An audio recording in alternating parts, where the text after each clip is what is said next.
गुरु मानुष कर जानते ते नर कहिए अंध, ओए दुखी संसार में फिर आगे काल के फंदे। गुरु गोविंद कर जानियो रहियो शब्द समाए, मिले जब दंडवत बंदगी नहीं पल पल ध्यान लगाओ। फिर परमात्मा क्या कहते हैं, कबीर हरि जय रूठ जा, गुरु की शरण में जावे, कहें कबीर गुरु रूठ गए तो हर ना होत सहाय। अपनात्माओं, जिस समय किसी व्यक्ति को आपदाएं घेर लेती हैं, संकट आ जाते हैं, तो वो क्या कहा करे, अपने आप ही कहता है कि मेरा राम रूठ गया, मेरा भगवान रुष्ट हो गया, मेरा राम रूठ गया, इसलिए मुझे ये कष्ट हो गया, मेरा बेटा मर गया, ऐसे वो फलानी चीज होगी, मेरी भैंस मर गई, हमें कष्ट आ गए, मेरा राम रूठ गया। राम कब रूठता है कि जब तक हमारे पुण्यों का दौर चलता है तो हम कोई भी साधना करते हैं शास्त्र विरुद्ध या ना करते हैं तो भी हम सुखी हैं, और जो भक्ति करते हैं वो ये सोच रहे होते हैं कि जो भक्ति मैं कर रहा हूँ किसी भी देव की, इससे मुझे सारे सुख उपलब्ध है। ये हमारी भूल थी, बालकपन था। अब पता चलेगा जिन भगवानों को तो आप समझते थे कि ऐसा कर देंगे, वो कर ही नहीं सकते। एक पटवारी ने आप समझो प्रधानमंत्री वाला काम कर देगा, इससे मुझे हुआ था, तो उसकी भूल थी। तो फिर क्या बताते हैं कि जैसे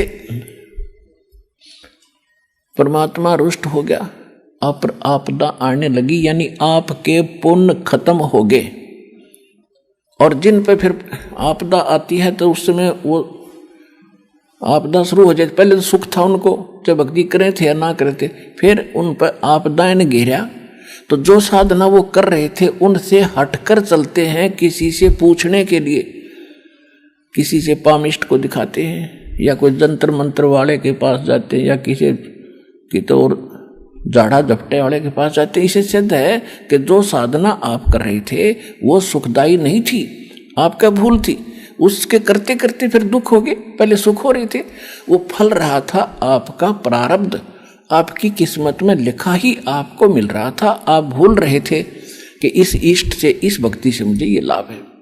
चलो फिर आपके ऊपर आपदाएं आ गई, आपके पुण्य खत्म हो गए। अब सुख कैसे हो कि पुण्य फिर मिले, फिर पुण्य हो। तो परमात्मा कहते हैं कबीर हरि जय रूठ जा, गुरु की शरण में जावे, कहें कबीर गुरु रूठ गए हर ना होत सहाय।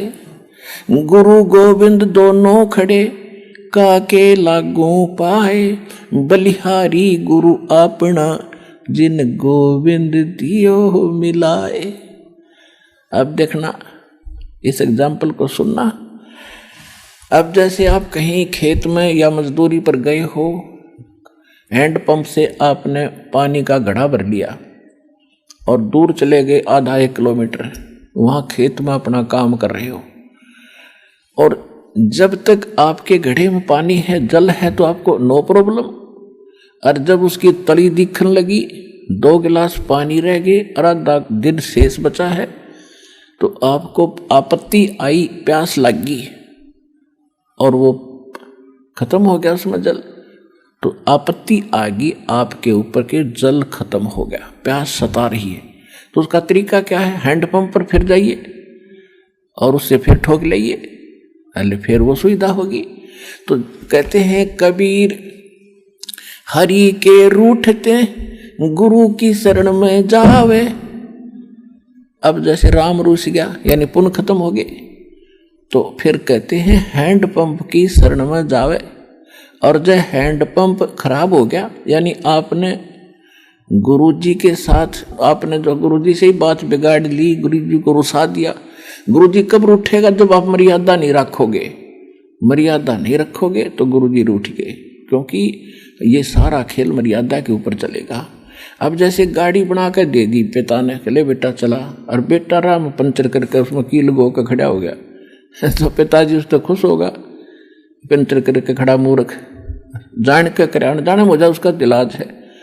तो जान के करने वाला तो रोज तय कर लेगा। तो इसलिए आपको समझा जाता है कि ये क्रिया नहीं करना, ये करना, तो तब गुरु रूठेगा। और गुरु नहीं रूठा तो आप आइए, यानी हैंडपंप खराब नहीं होता, चाहे 100 मटके भर लो, चाहे ड्राम के ड्राम ठोक लो। तो कहने का भाव ये है, इस क्रिया को समझना।